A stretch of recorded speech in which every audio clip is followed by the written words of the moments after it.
Assalamualaikum warahmatullahi wabarakatuh. Hari ini Ibu akan menjelaskan tentang sel elektrokimia sesuai yang di buku. Oke, yang pertama kita akan membahas sel Volta atau sel galvanik. Buka buku kalian halaman 22.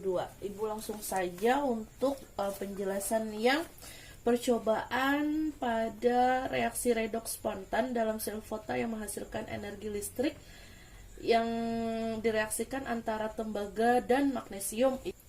Nah, di mana sel Volta dapat menghasilkan energi listrik dari reaksi redoks yang berlangsung spontan.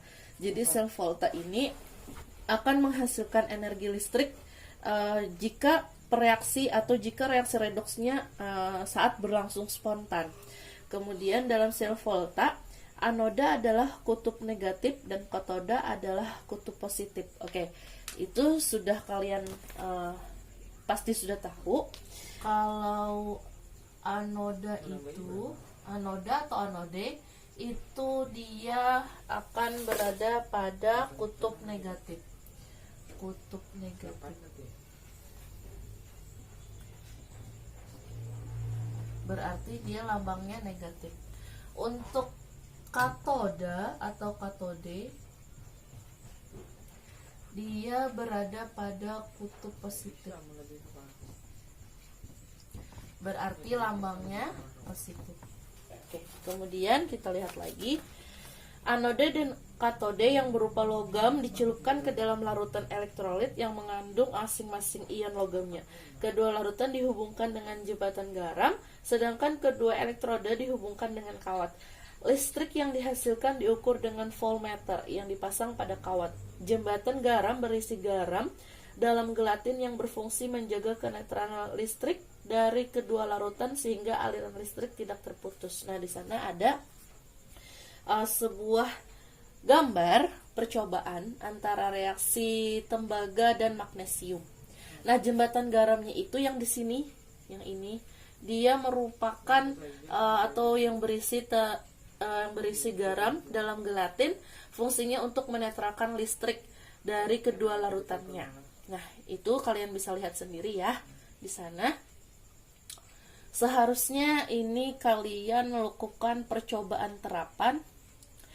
Kalau aja kalian mau, nanti kita bahas di chat grup saja. Percobaan terapannya saja, tidak perlu seperti ini menggunakan reaksi tembaga dan magnesium. Kemudian kita akan membahas diagram sel. Sebelum masuk ke diagram sel ini, Ibu mau kasih tahu yang lebih pentingnya lagi, oke? Biasanya untuk persamaan senyawa yang kemarin kita yang penyetaraan reaksi kemarin, ada penyetaraan metode setengah reaksi dan bilangan oksidasi, itu masih kita pakai, tetapi hanya pada si bilangan oksidasinya saja. Kalau untuk menentukan bilangan oksidasi, berarti kalian harus menentukan adanya oksidasi, adanya reaksi oksidasi, dan adanya reaksi reduksi. Nah, untuk yang di sini, untuk di sel Volta dan galvanik, sel Volta atau galvanik ini, kalian juga tetap menentukan reaksi oksidasi dan reduksi, tetapi di sini ada ketentuannya karena kita sudah menggunakan dua kutub, ada anoda, ada katoda, ada kutub negatif dan positif. Untuk anoda itu dia sebagai reaksi oksidasi. Nah, dia sebagai reaksi oksidasi. Kalau di bilangan oksidasi atau bilangan biloks atau biloks, reaksi oksidasi itu kan dia dari ion yang rendah ke ion yang tinggi. Jadi dia meningkat. Nah, untuk di sel Volta atau galvanik ini, apabila dia reaksi oksidasi, maka dia bersifat anoda atau kutubnya negatif atau lambangnya negatif. Berarti kebalikannya untuk katode. Katode ini dia kutubnya positif, lambangnya positif, berarti dia mengalami reaksi oksidasi. Reaksi biloksnya itu adalah reduksi. Penurunan muatan. Penurunan ion dari tinggi, ion yang tinggi ke ion yang rendah. Atau bilangan oksidasinya, bilangan oksidasi yang tinggi ke bilangan oksidasi yang rendah. Oke, ini catatan ya. Nah, sekarang Ibu sedikit menjelaskan tentang diagram sel. Untuk diagram sel, penulisan dalam diagram sel itu perlu diketahui dahulu logam yang bertindak sebagai anode dan katode. Nah, misalkan di sana ada sebuah persamaan reaksi. Nah, ini persamaan reaksinya. Kalian terlebih dahulu di sana menentukan yang mana dia sebagai oksidasi atau dia bersifat anode, dan bagaimana dan yang mana yang merupakan reaksi reduksi atau katode. Caranya masih sama persis dengan yang kemarin. Kalian lebih dahulu cari biloxnya. Untuk Mg di sini karena dia tidak ada ionnya dan atau karena dia unsur bebas, maka dia nilainya adalah 0. Untuk Cu2+, karena dia ada ionnya, ada 2+, berarti dia mempunyai biloxnya plus 2. Oke, masih paham ya? Ingat ya. Untuk Mg2+, karena dia juga ada ionnya, maka dia plus 2. Untuk Cu, karena dia adalah unsur bebas, maka dia nilainya adalah 0. Setelah seperti ini, kalian tentukan mana yang oksidasi dan reduksi. Untuk Mg sebelum reaksi nilainya 0, sesudah reaksi nilainya positif 2. Berarti dia meningkat. Namanya berarti di bawah ya, oksidasi. Kalau dia oksidasi, maka dia adalah kutubnya anode atau negatif. Anoda. Kemudian untuk Cu2+ ke Cu di sesudah reaksi yang awalnya positif 2 menjadi 0, berarti dia menurun. Kalau menurun namanya adalah reduksi. Masih kelihatan ya di bawah sini, reduksi. Kalau reduksi dia berarti kutubnya adalah katode. Sampai sini kalian paham ya? Oke, kemudian kita bahas untuk perumusan pada diagram sel ini. Sebelumnya, rumus yang ada di buku itu, yang anode, larutan katode, itu salah. Rumusnya itu adalah salah. Rumus dari diagram sel itu tidak seperti itu. Rumus dari diagram sel itu sebenarnya benar. Sebelah kiri itu reaksi pada anode ditulis sebelah kiri, benar. Sedangkan reaksi pada katode ditulis di sebelah kanan, juga itu benar. Cuman susunan pada rumusnya itu saja yang kurang tepat. Oke, Ibu tuliskan kembali. Ini yang pertama rumusnya. Jika dia adalah reaksi anode, maka dia berada di sebelah kiri. Ibu pakai anode aja ya, karena sudah sebelah kiri. Kemudian ada jembatan garamnya. Kemudian baru di sebelah kanannya dia adalah reaksi katode. Oke, ini rumus yang pertama.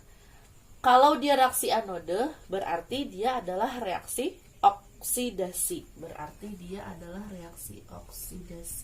Kalau oksidasi berarti nilainya meningkat, ionnya meningkat, atau bilangan oksidasinya meningkat.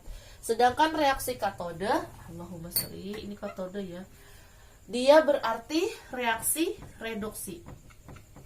Kalau reduksi berarti dia biloxnya menurun, atau ionnya menurun. Kemudian jika kita uraikan dia, maka penulisannya tidak seperti yang di buku. Maka penulisannya adalah larutan terlebih dahulu. Larutan, jembatan garam 1, baru kita tulis dia anodenya. Baru kita tulis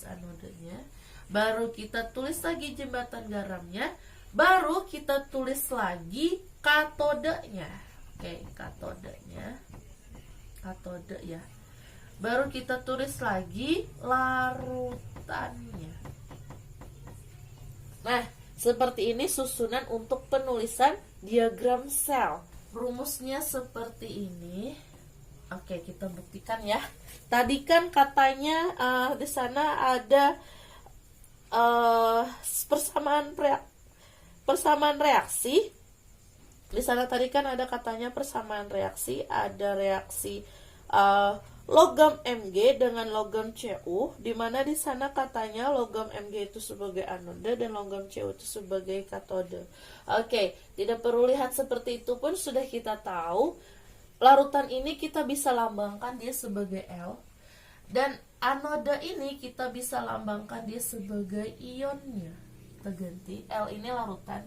Kemudian untuk katode ini dia bisa kita ganti dengan ion, dan kita garis lagi di larutan kita ganti dia dengan L. Jadi penulisannya seperti ini.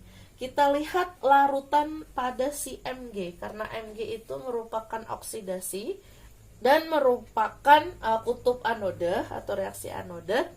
Maka kita tulis terlebih dahulu unsur yang tidak ada muatannya. Unsur yang tidak ada muatannya berarti jika tidak ada muatannya maka kita tuliskan Mg jembatan garam. Setelah itu jembatan garam. Baru kita tulis anodenya atau yang ada ionnya. Baru kita tulis anodenya atau yang ada ionnya, yaitu ya sesudah reaksi, yaitu Mg2+. Oke. Kemudian kita kasih jembatan garam. Nah, baru kita tulis katodenya. Katodenya tadi adalah yang ada ionnya. Katode itu ada ionnya. Berarti yang ada ionnya logam Cu. Cu-nya ada ionnya berarti Cu2+. Jembatan garam, baru kita tulis larutannya yang tidak ada ionnya, berarti kita tulis Cu. Yang sisa adalah si Cu. Karena dia Cu2+ ke Cu adalah reduksi atau katode. Oke, sampai situ paham? Untuk membuktikannya apakah dia reaksi anode atau oksidasi atau reaksi katode atau reduksi, kita bisa hitung lagi untuk biloxnya. Biloxnya untuk Mg adalah 0, di sini positif 2. 0 ke positif 2 adalah oksidasi, berarti dia benar. Berarti dia merupakan reaksi anode atau kutub anode. Kemudian untuk Cu2+, karena katanya tadi di sebelah sini adalah reaksi katode atau reduksi, maka yang awalnya dia positif 2 menjadi 0, maka dia menurun. Kalau menurun dia namanya reduksi, namanya adalah katode. Makanya susunan dari diagram selnya seperti ini. Misalkan ibu punya sebuah persamaan lagi, persamaannya seperti ini. Zn plus Cu2+, kemudian menjadi Zn2+ plus Cu. Nah, hampir sama dengan yang tadi, cuman beda unsurnya saja. Kita hitung terlebih dahulu bilangan oksidasinya. Berarti untuk Zn dia adalah unsur bebas, biloxnya 0, tidak ada ion. Cu ada ionnya 2+, berarti dia ionnya adalah positif 2. Kemudian untuk Zn dia ada positif 2, ada ionnya. Untuk Cu dia bilangan bebas, berarti dia 0. Tentukan reaksi oksidasi anode dan reduksi katode. Zn ke Zn, karena dia menaik berarti dia namanya adalah oksidasi. Kalau oksidasi berarti dia anode. Kemudian untuk Cu ke Cu yang sesudah reaksi, dia menurun dari positif 2 ke 0. Berarti nilainya adalah, berarti reaksinya adalah reduksi. Kalau dia reduksi berarti dia katode. Oke, ingat rumusnya. Rumusnya tadi kan yang sebelum si jembatan garam ini dia merupakan anode atau dia merupakan reaksi oksidasi. Penulisannya L garis jembatan garam baru ion. Oke. Kalau sesudah jembatan garam dia makanya dia adalah katode. Kalau katode dia sebagai reduksi. Penulisannya ion terlebih dahulu atau katode terlebih dahulu garis jembatan garam baru larutan. Oke, kita lihat yang mana dia yang sebagai oksidasi. Yang oksidasi adalah Zn2+. Berarti yang ditulis terlebih dahulu adalah yang larutan yang tidak ada ionnya. Berarti kita tulis Zn. Garis miring. Iya, garis garis jembatan garam. Ionnya tadi adalah si Zn2+, berarti kita tuliskan Zn2+, garis jembatan garam. Untuk yang sesudah jembatan garam ada katoda dan reduksi. Yang sebagai katoda dan reduksi adalah si Cu2+ dan si Cu. Tulis terlebih dahulu si ionnya, berarti kita tulis Cu2+, baru jembatan garam 1, kita tulis larutannya. Larutannya tidak ada ion berarti Cu. Untuk pembuktian ya sama saja perhitungan seperti di atas. Yang awalnya 0 menjadi positif 2, berarti dia adalah oksidasi meningkat, maka dia kutubnya anode. Untuk Cu, untuk sesudah jembatan garamnya, dia adalah reduksi. Yang awalnya 2 plus ke 0, berarti dia menurun, reduksi berarti dia katode. Maka hasilnya sama dengan si persamaan reaksi. Oke, paham ya untuk diagram sel? Oke, kemudian kita bahas yang potensial elektrode dan potensial sel. Lihat bukunya di sana. Reaksi reduksi dapat menimbulkan potensial listrik tertentu yang disebut sebagai potensial reduksi atau potensial elektrode, atau dilambangkan dengan huruf E besar. Nilai E yang sebenarnya dari suatu reaksi reduksi tidak dapat dihitung karena tidak ada reaksi reduksi tanpa disertai reaksi oksidasi. Jadi apabila ada reaksi reduksi harus ada reaksi oksidasi. Jika tidak ada yang salah satunya maka dia tidak atau tidak dapat dihitung. Nilai E yang digunakan adalah nilai E relatif yang dibandingkan terhadap suatu elektrode standar. Jadi nilai E lebih tepat disebut sebagai E derajat, ada 0 di atasnya. Kemudian yang disebut juga sebagai potensial reduksi standar atau potensial elektrode standar. Kemudian potensial elektrode berkaitan dengan reaksi reduksi, sehingga ada dua jenis potensial elektrode, yaitu potensial reduksi dan potensial oksidasi. Potensial oksidasi mempunyai nilai yang sama dengan potensial reduksi dengan tanda yang berlawanan.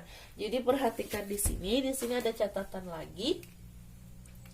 Untuk mengetahui nilai itu atau nilai E sel atau E derajat itu sebagai anode atau katode, atau dia sebagai reaksi reduksi atau sebagai reaksi oksidasi, maka ada catatan terlebih dahulu. Jika dia merupakan anode, jika dia merupakan anode berarti reaksinya adalah oksidasi. Kemudian untuk S-selnya ini berarti dia nilainya yang negatif. Atau nilainya itu yang lebih kecil.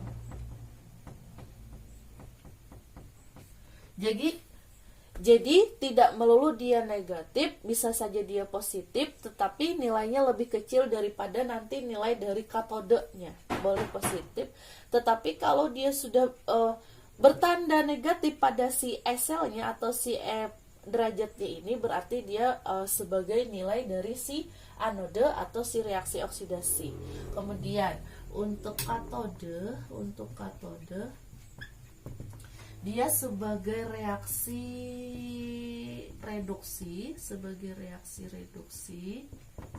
Kemudian untuk S-selnya dia berarti positif atau nilainya itu lebih besar.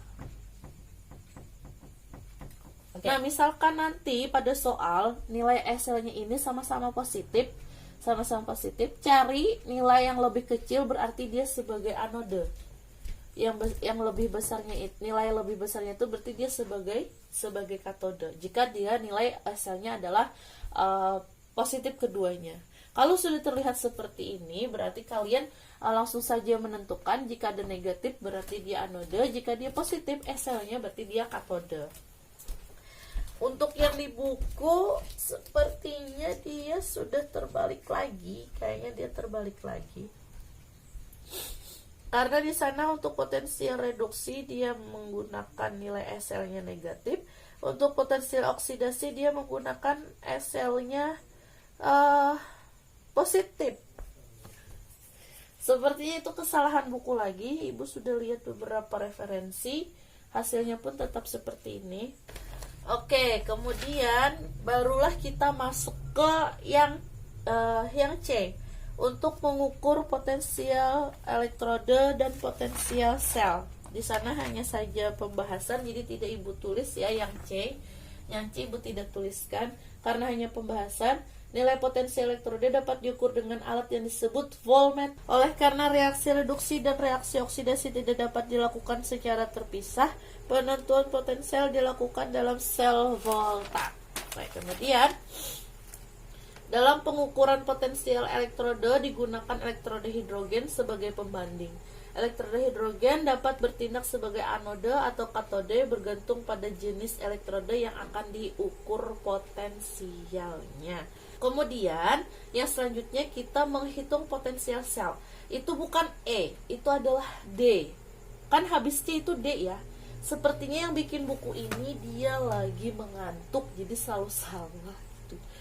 Oke, itu adalah D. Yang D kita loncat langsung ke D, menghitung potensial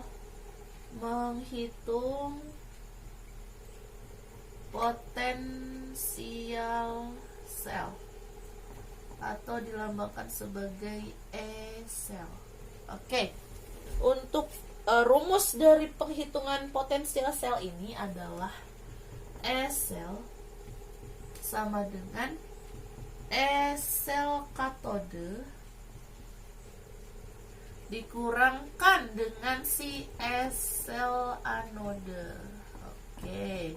Atau biasanya ibu singkat seperti ini, S sel sama dengan E kat.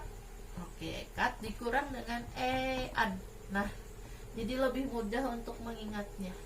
Seperti itu ya, ada S sel sama dengan S E kat dikurang dengan E an. Oke.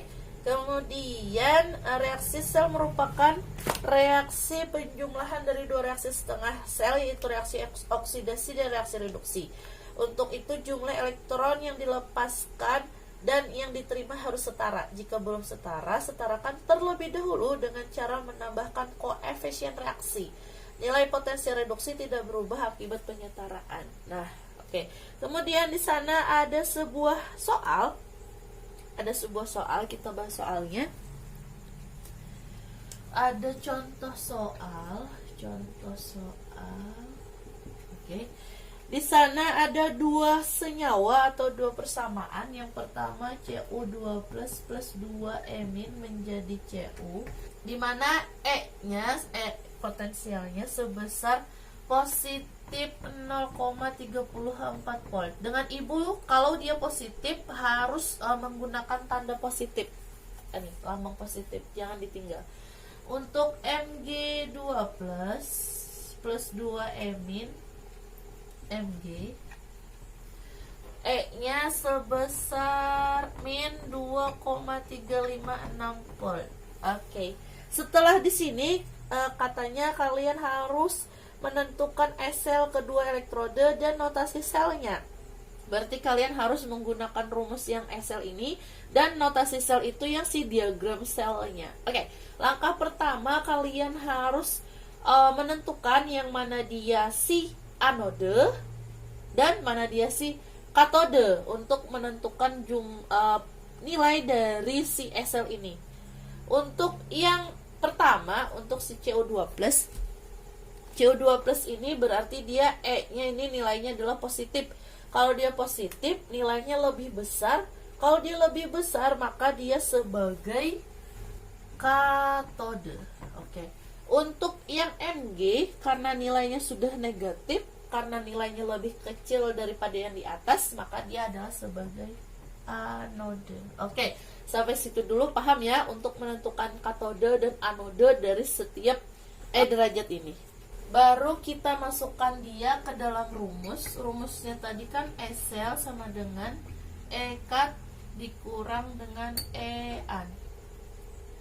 Katnya tadi kan nilainya sebesar positif 0,34 dikurang dengan min 2,356. Kemudian min kali min positif berarti positif 0,34, positif lagi 2,356, berarti dia ditambahkan menjadi positif 2,696 volt. Nah, ini untuk hasil dari si SL-nya.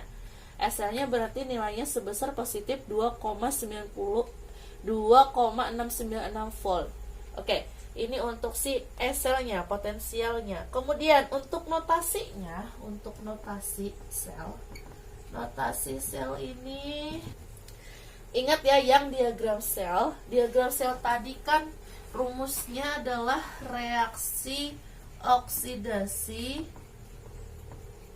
iris miring, yaitu menjadi reaksi reduksi, atau kita singkat saja RXR. Nah, tadi kan ingat juga untuk reaksi oksidasi dia larutan dulu baru ion, kemudian sesudah jembatan garam ion dulu baru larutan. Berarti untuk si senyawa yang tadi, kan yang katode tadi adalah, katode itu adalah yang reduksi, berarti kita terlebih dahulu ya oksidasi itu adalah anode. Yang anode tadi adalah si Mg2+. Mg2+ itu kita tulis tadi adalah larutan dulu garam ion. Kalau ini ion garam larutan. Nah, oke. Berarti untuk si oksidasi yang anode tadi, yang si punyanya SL yang negatif tadi, berarti si Mg tadi yang larutan dulu, terlebih dulu ditulis larutannya kan adalah si Mg garis baru Mg2+, karena dia setelahnya ion. Yang ion kan adalah Mg2+, ya, Mg2+. Jembatan garam, Ibu kebiasaan miring, harusnya boleh miring, boleh lurus ya. Baru kita tulis yang reaksi reduksi. Reaksi reduksi itu adalah yang katode. Yang katode tadi adalah yang positif. Nilai positif tadi adalah yang si senyawa Cu. Tulis dahulu yang si ionnya, berarti Cu2+.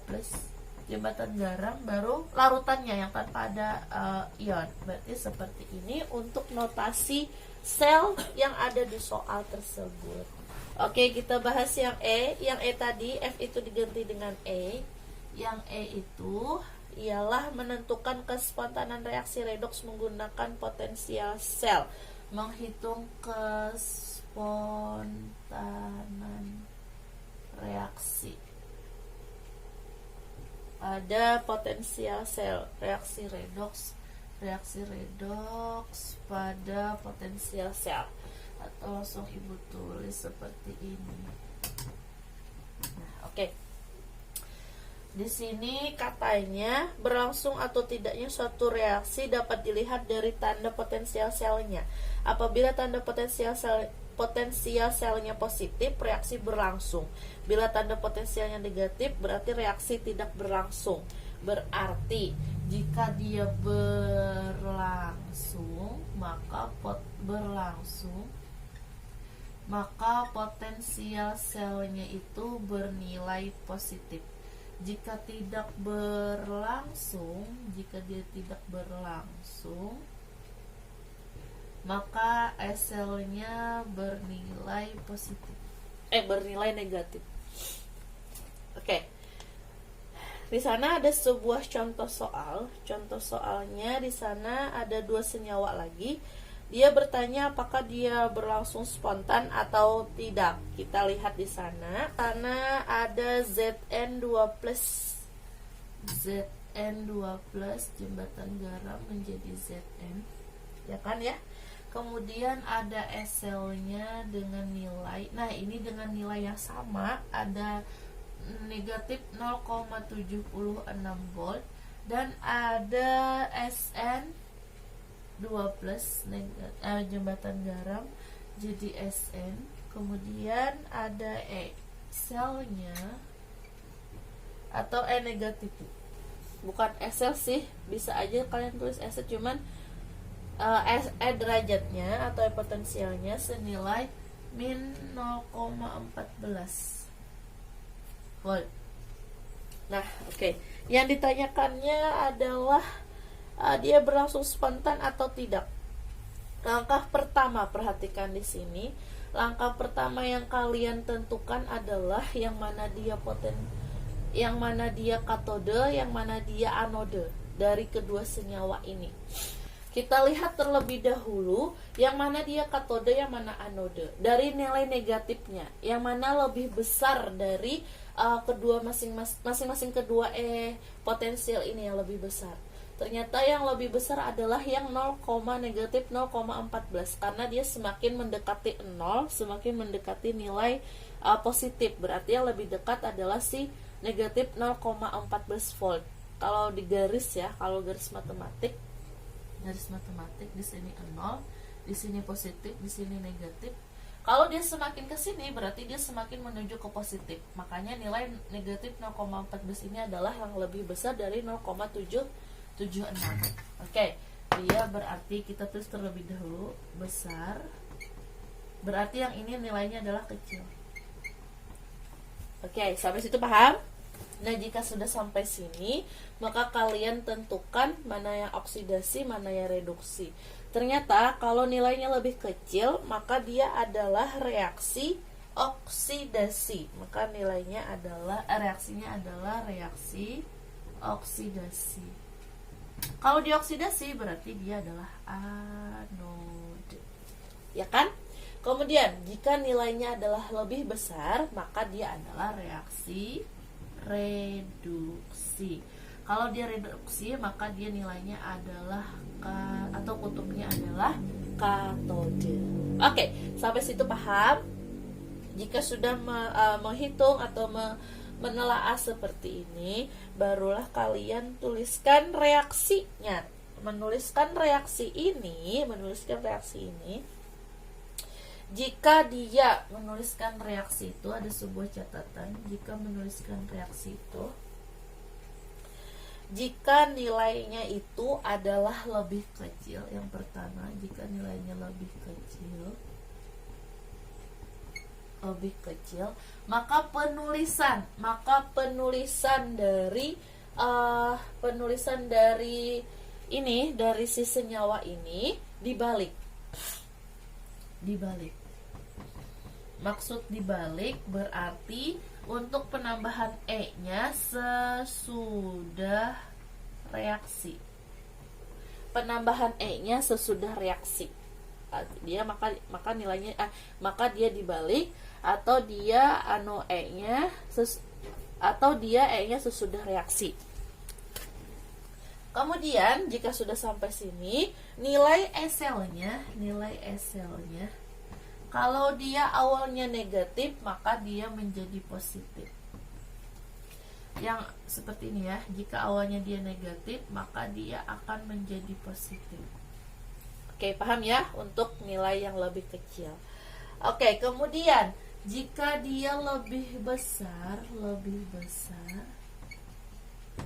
maka dia tetap tidak berubah, atau E-nya sebelum reaksi. Oke. E-selnya juga tetap, maka E-selnya juga tetap tidak berubah. Jika dia negatif, tetap negatif. Jika dia positif, tetap positif. Oke, ingat ya rumus ini atau keterangan ini, baru kita ibu telaah terlebih dahulu dari soalnya. Nah, di sana kan tadi ada Zn2+, dan kemudian ada jembatan garam Zn. Untuk perhitungan kespontanan reaksi redoks ini, reaksinya itu kita tulis yang si anodenya terlebih dahulu. Anode terlebih dahulu, baru katode. Oke. Anodenya tadi adalah yang si Zn. Untuk Zn itu, karena tadi kata ibu dia adalah negatif, maka dia ditulis dibalik. Dibalik itu, yang dibaliknya adalah penulisan reaksinya. Penulisan reaksinya itu penambahan eminnya sesudah reaksi. Berarti penulisannya seperti ini. Zn Zn yang tanpa ada ion, kita tanda panah, baru Zn SN2 plus emin. Eminnya sesuaikan dengan ion yang diperlukan atau yang sama dengan si ionnya. Di sini kan ada 2 plus nih, berarti di sini juga harus ada 2. Supaya apa? Supaya kalau di sini positif 2, di sini negatif 2, nilainya kan jadi 0. Berarti juga karena di sini sebelum reaksinya adalah 0, maka di sini pun dia harus setara, makanya dia menjadinya 0. Oke, paham ya? Makanya jadi penambahan seperti ini. Nah, karena di sini tadi dia dibalik atau ada penambahan eminnya sesudah reaksi, maka nilai E-nya pun yang awalnya negatif menjadi positif 0,76. Oke, paham ya? Kemudian yang katode, kalau katode penambahan eminnya sebelum reaksi atau sebelum tanda panah. Berarti kita tulis terlebih dahulu yang ionnya SN2 plus 2 emin. Intinya untuk penambahan emin ini berarti yang bereaksi dengan si emin ini adalah yang ada ionnya. Ingat ya, yang ada ionnya. Kemudian tanda panah. Kemudian baru kita tuliskan SN. Kenapa dia anode? Karena dia mengalami oksidasi. Yang awalnya dia 0 menjadi 2 plus, meningkat. Kenapa dia katode? Katode tadi kan dia adalah reduksi. Yang awalnya dia 2 plus menjadi 0.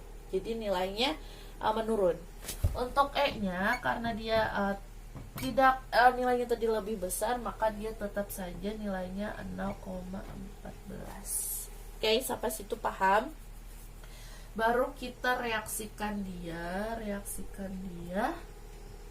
Oke. Nah, di sini yang bisa kita coret adalah yang habis adalah yang 2E-nya. Nih, yang 2E-nya. Habis. Jadi sisanya adalah Zn plus SN2 plus menjadi Zn2 plus Sn. Ya kan? Nah, kemudian untuk SL-nya kita jumlahkan saja langsung. Karena kita jumlahkan, di sini kalau kita reaksi seperti ini, di sini berarti kita jumlahkan SL-nya, berarti nilainya sebesar positif 0, gak muat, Ibu tuliskan ke bawah saja, maka nilainya adalah positif 0,62 volt. Oke, karena nilainya adalah positif 0,62 volt. Karena dia positif, maka dia adalah berlangsung spontan. Berarti reaksinya adalah berlangsung spontan. Oke deh. Paham ya sampai sini? Kemudian untuk yang direct volta itu hanya pemahaman saja, dimana di sana unsur dapat disusun berdasarkan potensi reduksinya disebut dengan direct volta.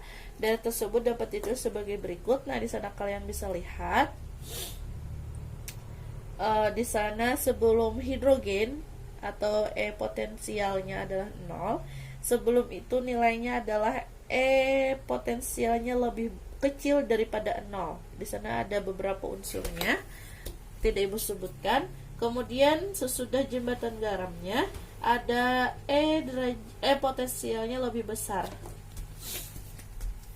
juga ada unsurnya. Kemudian semakin ke kanan unsur-unsur dalam direct volta semakin mudah direduksi, semakin sukar dioksidasi atau kurang aktif, bersifat oksidator. Logam yang terletak di sebelah kiri lebih reaktif daripada logam-logam di kanannya, sehingga logam yang terletak di sebelah kiri dapat mendesak logam sebelah kanan dari senyawanya. Nah, ada beberapa contohnya di sana. Yang tidak terjadi reaksinya ada yang nikel dengan Zn2+ dan ZnSO4 plus Sn. Di sana ada kegunaan sel volta, yaitu yang pertama ada batu baterai, yang kedua ada aki, yang ketiga ada baterai litium. Nah, di sana kalian bisa lihat sendiri proses atau komposisinya, tidak Ibu jelaskan, kalian bisa pahami sendiri. Oke. Nah, inilah penjelasan Ibu tentang sel elektrokimia, tentang sel volta atau sel galvani. Nah, ini ada soalnya. Nah, di sini ada diketahui seperti yang tadi, tapi di sini ada SL-nya yang positif. Jadi kalian ubah nanti seperti yang tadi. Kemudian tuliskan reaksi katode, anode, dan SL-nya. Katode, anode tadi ya seperti yang kita barusan kita bahas. Kalian bikin yang ada penambahan emin-nya, kemudian langsung hitung SL-nya. Kalau di situ kalian tambahkan ya SL-nya.